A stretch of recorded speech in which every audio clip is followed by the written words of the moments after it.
As a person in the sciences, it's really easy to just forget everything else and hone in on academics and not really think about anything other than studying and getting your work done.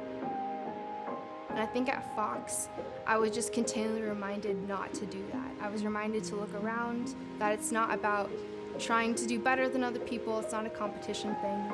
It's just supporting each other for one common goal, and that's to see the glory of God. I'm excited to go to work in the morning because I'm just excited to keep getting answers to big questions about cancer. I am excited to go into our really beautiful night cancer research building.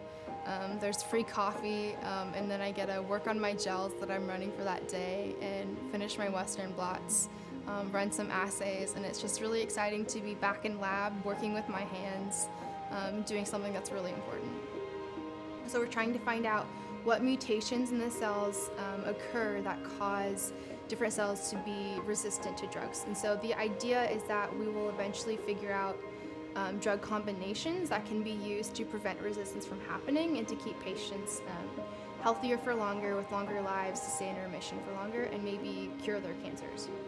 And so I get to see how long they've had the cancer, what different diseases they have on top of the cancer, and it's a really big reminder that what we're doing is really important.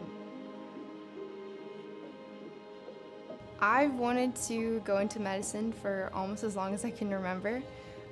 My grandma's died of cancer when I was really little, and watching my parents deal with that and go through that whole process, I've always really wanted to work in the cancer field. So coming to Fox, when I met John Schmidt and found out he has a cancer research lab here at Fox, I was able to receive a grant at Fox to stay in his lab and do cancer research. The biology and chemistry department at Fox equipped me in a number of ways after leaving.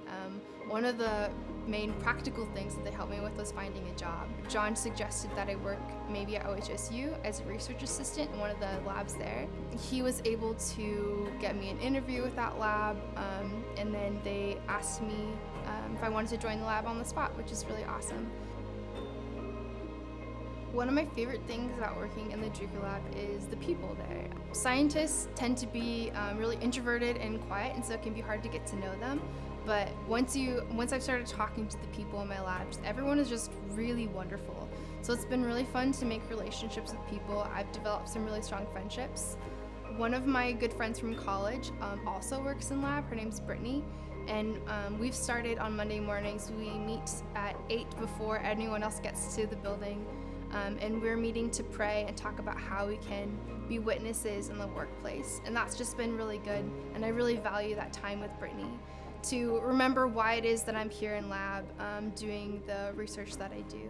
It's especially important, I think, for a Christian scientist to be well armed to know exactly what you believe, because a lot of people have questions for scientists who are confused that you can be a Christian and a scientist.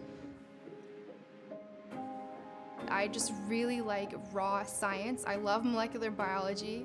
I think it's so amazing to see how God works in these small infinities that are cells. I felt this way since high school, but just studying biology just keeps me in constant awe of God. By studying these cancer cells and learning how cells work and how signaling works inside of cells, that I'm learning about God just through that.